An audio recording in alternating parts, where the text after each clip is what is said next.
अवधूत चिंतन श्री गुरुदेव दत्त. श्री स्वामी समर्थ. तुम्हा सर्वांचं आपल्या चॅनलमध्ये खूप खूप मनापासून स्वागत. आपण जेव्हा परमेश्वराची सेवा करत असतो, आपण अध्यात्मात येतो, जसं वाटेल जेवढी जमेल तेवढी आपण सेवा करत असतो. घरातल्या जबाबदाऱ्या, शारीरिक आर्थिक मानसिक कष्ट सगळं आपल्या सोबत असतं, पण तरीही आपण सेवा करण्याचा प्रयत्न करत असतो. आणि तेव्हा बऱ्याच वेळा अशाच कमेंट्स येतात की ताई, महाराज माझ्याकडनं सगळ्या सेवा करून घेता ग, पण माझा प्रारब्ध काही कमी होत नाही, माझा भोग काही संपत नाही. थोडक्यात काय, एवढ्या सगळ्या सेवा करूनही माझी इच्छा पूर्ण नाही होत आहे. मग अशा वेळेस काय केलं पाहिजे? तुम्हाला माहिती का, प्रत्येकाच्या प्रारब्धात काय लिहिलं आहे माहिती नाही. आपला आपला विचार आचार, आपला प्लॅन आपल्यासाठी खूप छोटा असतो. गॉड्स प्लॅन आपण नेहमी म्हणत असतो किंवा ऐकत असतो, वाचत असतो. देवाचा विचार खूप मोठा आहे आपल्यासाठी. आपण देवाने आपल्याला, आपण नेहमी एक अंक असतो आपल्या डोक्यात की एवढं एवढं पाहिजे आहे, एवढं एवढं, त्या अंकांवरच आपलं आयुष्य चाललं आहे. पण परमेश्वराला अंक नाही कळत. परमेश्वर किंवा युनिव्हर्स हा तुम्हाला देण्यासाठीच बसला आहे. पण कधी योग्य वेळ आल्याशिवाय कधीच कोणाला काही भेटलेलं नाही आहे. तुमचा प्रारब्ध, तुमचा खडतर प्रारब्ध सुद्धा ह्या सेवेने कमी होणार.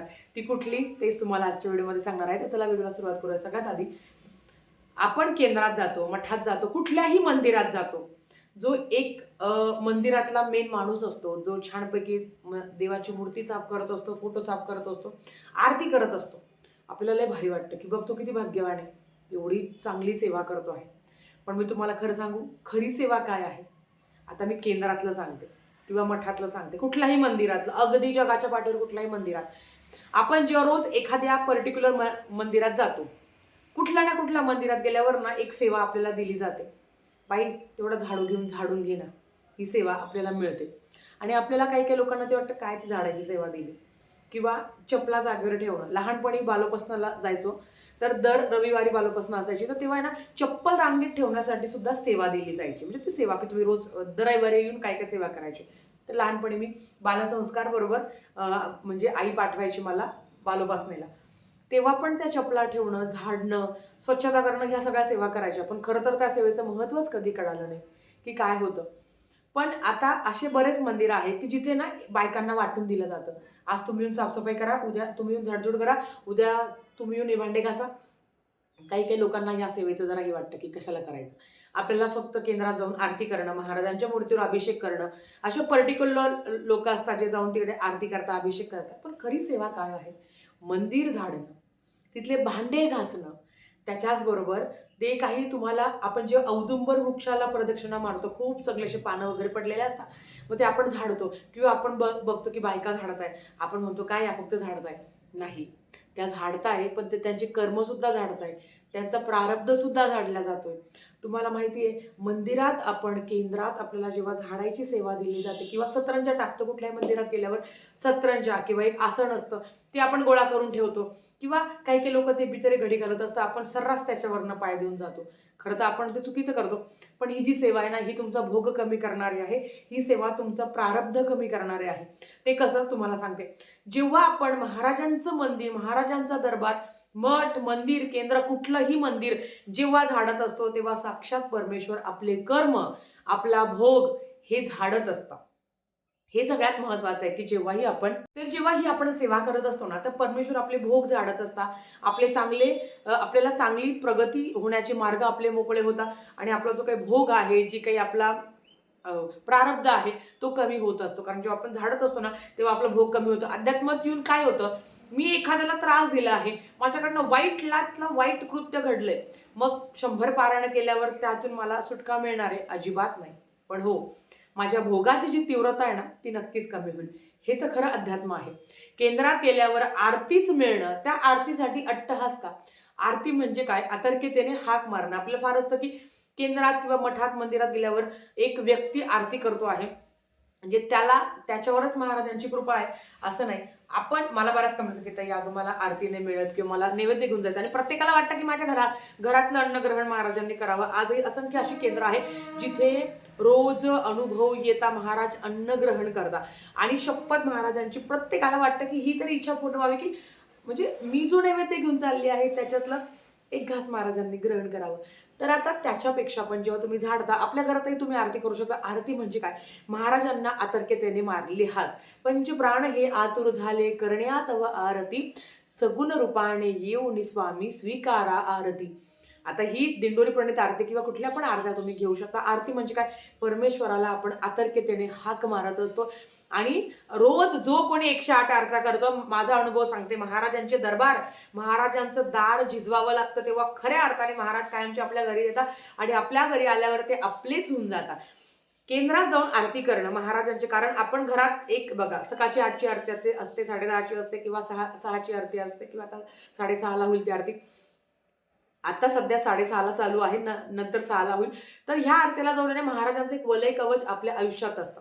काम, क्रोध, मद, मोह, मस्त तुम्ही तुमच्या वाईटावर किती पण आहे, जो 108 आरत्या करतो ना, त्याचं आयुष्यात इतका आमूलाग्र बदल होतात. आता ताई तुम्ही म्हणाल, ताई घरात आरत्या करू शकतो का? घरात मीही आरती करते, पण मी तुम्हाला काय म्हटलं की महाराजांचा दरबार झिजवावा लागतो, त्यांच्या दारात जावं लागतं. असो, प्रत्येकाला ते जमतं असं नाही आहे. बऱ्याच बायका 108 आरत्यांची सेवा घेतात. त्याच्याबरोबर औदुंबर वृक्ष झाडणं, साक्षात आपल्या गुरूंचा वास आहे ते झाडणं, हे खूप मोठं सुख आहे, हे खूप मोठं भाग्य आहे. महिलांनो, जर तुमच्या जवळपास केंद्र, मठ, मंदिर, दत्त महाराजांचं मंदिर असेल आणि ती मंदिर झाडायची जर सेवा तुम्हाला भेटली असेल तर चुकवू नका. ते औदुंबर वृक्ष झाडाची सेवा तुम्हाला मिळाली असेल तर चुकू नका, कारण तुम्ही सर्वात जास्त भाग्यवान आहात. तुम्हाला एक अनुभव सांगते. आपल्याला असं वाटतं की आपलं स्वामीचरित्र सारामृतातला 20वा अध्याय आहे की एक भक्त येतो महाराजांना, तो सांगतो, तर महाराज त्याला म्हणतात, तू गरीबाला तू गरीबाला अन्न दे. तर मग तो अन्न देतो आणि महाराज म्हणतात की त्याच ताटात बस आणि तू अन्न ग्रहण कर. तेव्हा त्याच्या मनात काय येतं की हे ना उष्ट अन्न मी का ग्रहण करू? मग तो काय करतो, तो त्याच्या मनात विचार आला, महाराजांना तो कळाला. तेवढाच एक माणूस आला, तो महाराजांकडे पदर पसरतो, त्याची करुणा कहाणी सांगतो. महाराज त्याला म्हणतात, तू इथे बस आणि हे अन्न ग्रहण कर.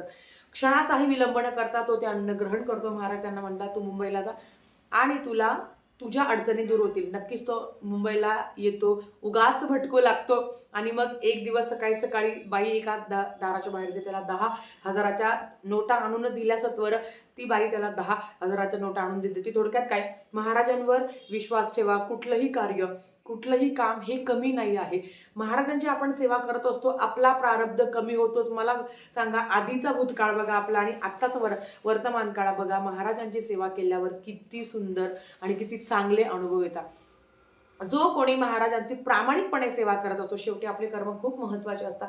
आपला प्रारब्ध कमी व्हावा, कारण आपण खूप काही गव्हाड घेऊन आलेलो आहे मागच्या जन्माचं. जे कोणी संक्षिप्त श्रीमद भागवत ग्रंथाचं पठण करतात त्याला याचा अनुभव आलाय की तुमचे पूर्वकर्म आहे की एखाद्याला काहीही न मागता भरपूर मिळतं आणि एखाद्याला खूप करावं लागतं. पण आपण स्वतःला आनंद व्यक्त केला पाहिजे की महाराज माझ्याकडनं करून घेत आहे आणि महाराजांनी मला सेवेसाठी निवडलं आहे.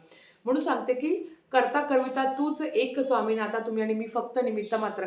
अशा सेवा करा, अशा सेवा. आपण केंद्रात जातो, कुठेतरी चपला टाकतो, कुठल्याही मंदिरात जातो, अशी छानपैकी स्टँड ठेवलेला असतं, कोणी त्या स्टँडवर चपला ठेवत, इकडे तिकडे चपला ठेवतो. मग कोणीतरी येऊन आपली चप्पल जागेवर ठेवतो, आपली कोणीतरी चप्पल उचलतं, हे आपलं अजिबात चांगलं नाही, हे आपल्यासाठी चांगलं नाही. कोणीतरी आपली चप्पल उचलत आहे, ती सेवा करायलाही भाग्य लागत असतं. आजही आपण बऱ्याच केंद्रात बघतो, आमच्या केंद्रातल्या मावशींचे कितीतरी आर्थिक अडचणी ह्या सेवेने कमी झालेल्या आहे. ज्यांना लिहिता वाचता येत नाही, फक्त केंद्रात येणं, महाराज माझे आहे, मी महाराजांचे आहे, झाडझूडची सेवा करणं, भांडे घासणं किंवा औदुंबरचं अशा परिसर झाडणं, ह्या सेवा करूनही त्यांचे कितीतरी लाखाचे त्यांचे कर्ज नील झालेले आहे. अगदी डोळ्यासमोर बघणाऱ्या मावशी आहे, ज्यांनी फक्त हे कामं करता, ही कामं नाही करत, ही सेवा ही उच्च कोटीची सेवा आहे जी महाराज त्यांच्याकडनं करून घेता. मग वाती बनवणं आहे, अशा बारीक बारीक गोष्टी आहे, हार बनवणं आहे, महाराजांचे वस्त्र धुणं आहे, ह्या त्या सेवा करता. आणि काही नाही, त्यांना लिहिता वाचता येत नाही, अखंड नामजप, चालता बोलता उठता बसता कधीही तुम्ही नामजप करू शकता. नामजपाला काही सुटका नाही आहे. कुठली सेवा करता तुम्ही, 21 स्वामीचरित्र सारामृत, तुम्ही नित्यसेवा करा. नित्यसेवा केल्याने कुठल्याही सेवेला एक धक्का मिळतो. म्हणतो ना की गाडी स्टार्ट करतोय आपण, पण जेव्हा नित्य सेवा करतो तेव्हा एक खूप मोठा आपल्याला पुश मिळतो. ताई 1 माळ करू का, 3 माळ करू का, तुम्ही अखंड नामजप करा. आणि आता ते मंत्र काउंटर पण मिळालं आहे, माझ्याकडे पण आहे. खूप छान अनुभव आहे बरं का, की घरात बसलो आहे एकांत निवांत, की देवाजवळ जाऊन बसू शकत नाही किंवा कुठेतरी बाहेर चाललो आहे, रिक्षात गाडीत, मंत्र काउंटर घेऊन जायचं, श्री स्वामी समर्थ, श्री स्वामी समर्थ. अहो, इतक्या सेवा घडतात, इतकं नामजप घडतात की आपल्यालाही कळत नाही ते. म्हणजे तुम्हाला जर परमेश्वरा जवळ बसून नामजप करणं शक्य होत नाही तर रोज 1001 वेळा तरी नाव घ्या. खरं तर 11 माळे जप केल्यावर 1188 नामजप होता. पण जर तुम्ही रोज 1000 नामजप त्या काउंटरने केलं किंवा महाराजांच्या समोर बसून केलं, स्वामीचरित्र सारामृताचं 3-3 अध्यायाचे पठण केले, तर आयुष्यात किती फरक पडतो ना ते बघा.